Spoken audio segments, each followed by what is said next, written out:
तुम्हें बहुत संपत्ति की चाह है, मेरे प्रभु का भजन करो। सच्ची मानिए, ऐसी संपत्ति प्राप्त होगी कि न पारमेष्ठ्यम न महेंद्रधिष्ण्यम न सार्वभौमम न रसाधिपत्यम न योग सिद्धिर न पुनर्भवम वा। विश्वास करो। 4 दिन भजन करते हो, ऊब जाते हो, ऐसे नहीं। लक्ष्य की प्राप्ति के लिए प्राणों की बाजी लगाई जाती है, चाहे कोई लक्ष्य हो। लौकिक लक्ष्य में क्या खिलवाड़ से कोई विजय प्राप्त करता है? प्राणों की बाजी लगाकर जब अभ्यास किया जाता है तो साधारण से साधारण और असाधारण से असाधारण सब पर विजय प्राप्त की जाती है, जब प्राणों का मोह छोड़कर अभ्यास किया जाता है। ऐसे ही भजन का अभ्यास आप मान लीजिए, जो चाहिए वो प्राप्त हो जाएगा। श्रीपाद कह रहे, असुलभ मिह लोके लब्धुमिच्छस्य यत्नाद। तुम प्रयास से उतना धनी नहीं हो सकते हो जितना भगवत कृपा से हो जाओगे। प्रयास तो सब कोई कर रहा है कि मैं सर्व सुखों का भोक्ता बन जाऊं, पर बन पा रहा है क्या? भगवान के नाम का चिंतन करते हुए जथा लाभ संतोष सदा काहू सो कछु न चाहोंगो, ये स्थिति सुदामा जी की थी। कई कई दिन घर में भोग नहीं लगता था, तुलसी दल और चरणामृत से बच्चों का पोषण होता था। एक दिन द्वारिकाधीश की कृपा कटाक्ष हुई, द्वारिकापुरी की तरह वैभव सुदामापुरी में। भगवान के लिए कुछ मेहनत करनी पड़ती है। एक संकल्प से अनंत ब्रह्मांडों का सृजन हो गया, लेकिन बलिहारी सुदामा जी की एक दाना भी नहीं पाया वहां का। वो भिक्षा से ही जीवन यापन करते रहे। पत्नी से कहा, तुम्हें सुख सुविधा चाहिए थी, मेरे मित्र ने दे दी। मैं सिर्फ श्री कृष्ण से प्यार करता हूं, श्री कृष्ण के वैभव से नहीं। ये क्या चाहिए? असुलभ मिह लोके, जो तुम्हें इस लोक में सुलभ नहीं हो सकता वो तुम्हें प्राप्त हो जाएगा। ये आंतरिक बात है। जब आपकी स्थिति ऊंची उठेगी भजन से, तो दिव्यताएं आपके सामने आएंगी। जैसे आप बैठे हैं, ऐसे दिव्य लोकों के वैभव, दिव्य लोकों के देवता, दिव्य लोकों की सिद्धियां उस उपासक के सामने उपस्थित होती है। मुझे भोगो, मुझे स्वीकार करो, क्या चाहिए तुम्हें, बोलिए। और जब वो नहीं बोलता है तब स्थिति आगे बढ़ती चली जाती है। आखिर में श्री भगवान को आना पड़ता है, क्या चाहिए। जब उनसे भी नहीं बोलता है तब वो अधीन हो जाते हैं और संग संग डोलते हैं। जहां मेरा भक्त चरण रखे वहां रखूं मैं हाथ, पीछे पीछे मैं फिरूं कभी न छाड़ू साथ। मान लो मेरी बात, अगर नाम जब चल रहा है तो असुलभ मिह लोके लब्धुमिच्छस्य यत्नाद। जो बड़े प्रयास से यहां प्राप्त नहीं हो सकता वो तुम्हें प्राप्त हो जाएगा। सबसे बड़ी बात, सूक्ष्मता से विचार कीजिए। आप धन क्यों चाहते हैं? तो उत्तर आएगा भोगों के लिए। सीधी बात है। धन से हम मकान बना सकते हैं, हम सुंदर सुंदर भोग एकत्रित कर सकते हैं, कपड़ा लत्ता भोजन भोग सामग्री सब ठीक है। इन भोगों में सुख है, ये अज्ञान से आपने मान रखा है। नहीं तो ऐसे हैं, जितना आप धन चाहते हो, जो भोग चाहते हो, ये सब उनके पास है, लेकिन असंतुष्ट है। आपकी पहुंच नहीं है, इसलिए वो आपसे थोड़ी बताएंगे। अपने लोगों को पता है, जिन पदों की आप आकांक्षा करते हैं, जिन भोगों की आकांक्षा करते हैं, जिस वैभव की आकांक्षा करते हैं, वो वैभव है, वो पद है, वो भोग है, पर एकांत में रोते हुए नजर आए हैं। रोते हुए मान लीजिए, बिना श्री भगवान के भजन के तुम्हें कहीं विश्राम नहीं मिल सकता। अगर संपत्ति ही चाहिए तो 5 वर्ष के बालक ध्रुव ने, जब सुरुचि ने झिड़क दिया कि अगर महाराज की सिंहासन पर बैठे हुए गोद में बैठना है तो जा नारायण का भजन कर और ये शरीर छोड़ और मेरे गर्भ से पैदा हो, तब तू सिंहासन का अधिकारी होगा, सुनीति के गर्भ से नहीं। माता सुनीति ने उसी बात को पुष्ट किया, बेटा तू विमाता को कटुवचन बोलने वाली मत मान, वो मां है, ठीक कहती है। महाराज तो मुझे दासी भी स्वीकार करना अब नहीं चाहते। तू परम कृपालु भगवान नारायण का भजन कर, हरि का, और उन्हीं से अपनी चाह की पूर्ति कर। चाह थी मुझे परम पद मिले, परम पद अटल पदवी ऐसी मिली, सप्त ऋषि उसकी परिक्रमा करते हैं। ध्रुव जी की सप्त ऋषि परिक्रमा करते हैं, ऐसी पदवी प्राप्त हुई। क्या चाहिए? अपना कितना प्रयास कर लेंगे आप? हम ये नहीं कहते कायर बन करके बैठ जाओ, आप अपने कर्तव्य का पालन करें, पर नाम जप करते हुए जो चाहिए विश्वास कीजिए। अगर भगवान का भजन करते हुए तुम भगवत प्राप्ति नहीं कर पाते, भ्रष्ट हो जाते हो, तो श्रीमान कुलवानों के यहां तुम्हारा अगला जन्म होगा। परम पावन जहां वैभव ही वैभव है, जिन भोगों में तुम भ्रष्ट हुए हो उस भोगों की बाहुल्यता होगी, और भक्ति के संस्कार उन भोगों से वैराग्य दिलाकर अगला जन्म भगवत प्राप्ति करा ही देगा पक्का। दो प्रकार का जन्म होता है योग भ्रष्ट का।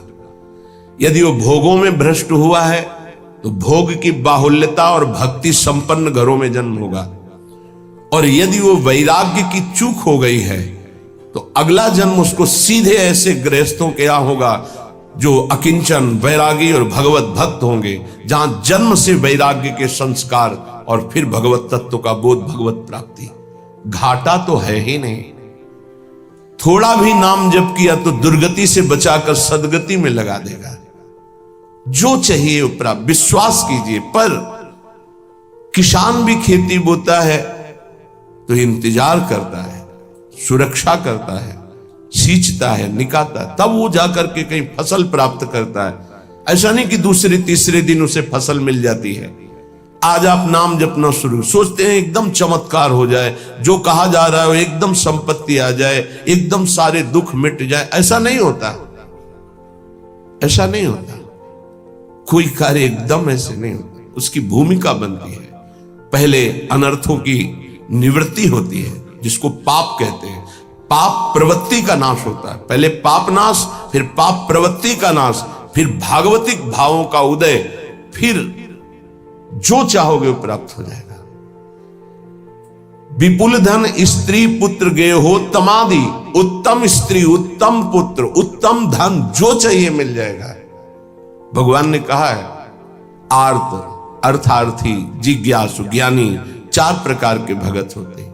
एक संकट निवृत्ति के लिए, एक धन प्राप्ति के लिए। धन भी चाहिए तो श्री हरि का भजन करो और अपने कर्तव्य का पालन करो, और जैसे तुम्हें वो रख रहे हैं वैसे राजी रहो। आगे चलकर जब इस फसल की अन्न राशि एकत्रित होगी, अर्थात तुम्हारे इस भजन का फल आएगा, तो निहाल हो जाओगे, इसी जन्म में निहाल हो जाओगे। मान लीजिए, प्रार्थना है, मान लीजिए। ये मनमानी आचरण बंद करके भगवान के आश्रित होकर नाम जप कीजिए। ये तुम्हारे गंदे आचरण, गंदा भोजन, गंदे विचार, ये तुम्हारा नाश कर देंगे। जो तुम्हें लगता है अरे कुछ नहीं है, जब विपत्ति और संकट और पापों का फल आता है तब समझ में आता है कि हमने क्या गलती की है। इसलिए कर निपतित मुक्तिम कृष्ण भक्तिम, बहुत सुंदर बात है। यदि तुम्हें विपुल धन चाहिए, सुंदर स्त्री चाहिए, पुत्र चाहिए, वैभव चाहिए, उत्तम घर चाहिए, सच्ची मानिए, बार बार सच्ची इसलिए कह रहे कि आप विश्वास कर लीजिए, विश्वास कर लीजिए। बिना किसी प्रयास के अनायास ही अनंत ब्रह्मांडों का सृजन भगवान ने किया है। ये तुम्हारे लिए कुछ बड़ी बात नहीं है, तो क्यों नहीं कर देते भगवान? इसलिए नहीं कर देते कि तुम अपने अहम को पुष्ट किए हो, तो अहंकारी को अपने कर्म का भोग भोगना होता है। यह सिद्धांत है। अहंकार विमूढ़ात्मा कर्ता हमिति मन्यते, तो भोगता उसको बनना पड़ेगा। अवश्य में भोक्तव्यम कृतम कर्म शुभाशुभम। और अगर अहंकार भगवान के चरणों में समर्पित कर दो तो जीवन का वो प्रकाश, वो आनंद, वो वैभव कैसे तुम्हें बताएं? किस बात की कमी है? हमारा चिंतन प्रभु में नहीं जुड़ा, बस इसी बात की कमी है। अगर हमारा चिंतन जुड़ जाए तो श्रीपाद प्रबोधानंद जी कह रहे हैं, असुलभ मिह लोके, जो इस लोक में तुम्हें लुब्ध मिच्छस्य यत्नाद, यत्न करने पर भी नहीं प्राप्त हो सकता, वो विपुल धन स्त्री पुत्र गेहोत्तम आदि, उत्तम गेह, उत्तम स्त्री, उत्तम पुत्र, उत्तम संपत्ति, ये तुम्हें प्राप्त हो जाएगी। बोले नहीं, ये तो मुझे नहीं चाहिए। तो बोले कर निपतित मुक्तिम, तुम्हारे हाथ में मोक्ष पदवी, भजन करो। बोले ये भी नहीं चाहिए। तो बोले कृष्ण भक्तिं च, श्री कृष्ण की प्रेम लक्षणा भक्ति प्राप्त हो जाएगी। परम धाम वाद्य वृंदावनाख्यम, यदि वृंदावन धाम का आश्रय लेकर भजन शुरू कर दिया, सब कुछ प्राप्त हो जाएगा। वृंदाटवी सहज वीत समस्त दोषा, दोषा करानपि गुणा करताम नयंती, पोषाय में सकल धर्म बहिष्कृतस्य, शोषाय दुस्तर महागचयस्य भूयात्।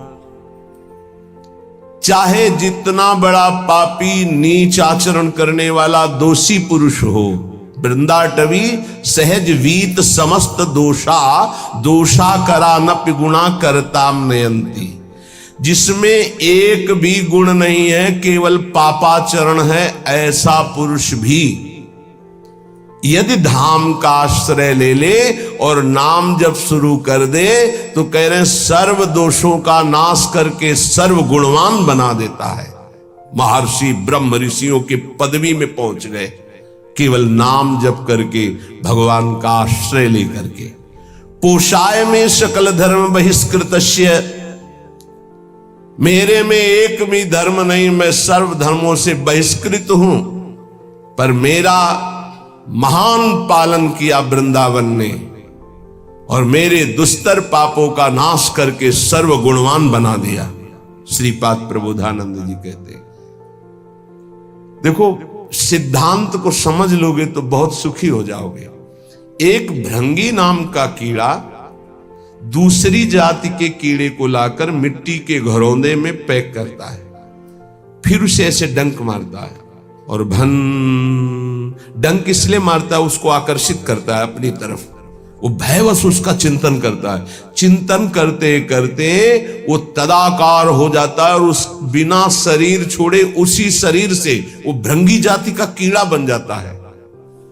और जब हम प्रभु की शरण में होकर प्रभु का प्रेम से भजन करते हैं तो हम भगवत स्वरूप नहीं हो जाते। ब्रह्मविद ब्रह्मयु भवति, वो भृंगी कीड़ा बन गया बिना शरीर छोड़े, ऐसे इसी शरीर में आप भगवान के स्वरूप हो जाएंगे, क्योंकि भगवान के स्वरूप आप हैं। अपने को भूल करके शरीर भाव को प्राप्त होकर आपकी दुर्गति हो रही है। इसलिए वृंदाटवी बहुभवीय सुपुण्य पुंजान, नेत्रातिथिर्भवति यस्य महामहिम्नः। आहा, जिसके अनेकों जन्म के पुण्य प्रकाशित होते हुए वृंदावन में आ पाता है। श्री जी की कृपा, समस्त सुकृत फलीभूत हुए, आपको वृंदावन आने को मिला, वृंदावन में बैठकर सत्संग सुनने को मिला। वृंदाटवी बहुभवीय सुपुण्य पुंजान, नेत्रातिथिर्भवति यस्य महामहिम्नः, तस्येश्वरः सकल कर्म मृषा करोति, ब्रह्मादयस्तमति भक्ति युतास्तुवन्ति। ओहो, जो वृंदावन आया, सत्संग सुना और जीवन का निश्चय बदल दिया, अब मेरे जीवन का निश्चय है, मैं नाम जप नहीं छोड़ूंगा।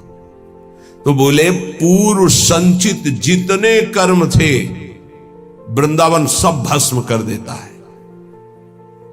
तस्येश्वरा सकल कर्म मृषा करोति। क्यों? वृंदावन के ईश्वर बड़े दयालु हैं। वृंदावनाधीश्वरी और वृंदावनाधीश्वर श्री प्रिया प्रीतम, उनकी कृपा कटाक्ष से यहां आने वाले, यहां आश्रय लेने वाले, यहां भजन करने वाले समस्त पापों से, दोषों से रहित हो जाते हैं। और एक बात खास कह रहे हैं कि सकल कर्म मृषा करोति, आगामी जो कोई गलतियां हो जाएंगी उनका उनको दंड नहीं मिलेगा। ये बड़ी बात है। यही बात हरिवंश महाप्रभु ने कहा अपने शरणागत श्री विठलदास जी को कि तिहारे आगिले पाछले अपराध हरिवंश के भी। पाछले तुम्हारे जो हैं वो तो नष्ट ही हो जाएंगे, और आगिले अगर कोई हुए तो हरिवंश के भी, उनको हम देख लेंगे, तुम चिंता मत करो। कैसा भरोसा इन महापुरुषों के वचनों से प्रकाशित होता है। इनको छोड़कर अब कहां किसका आश्रय ले।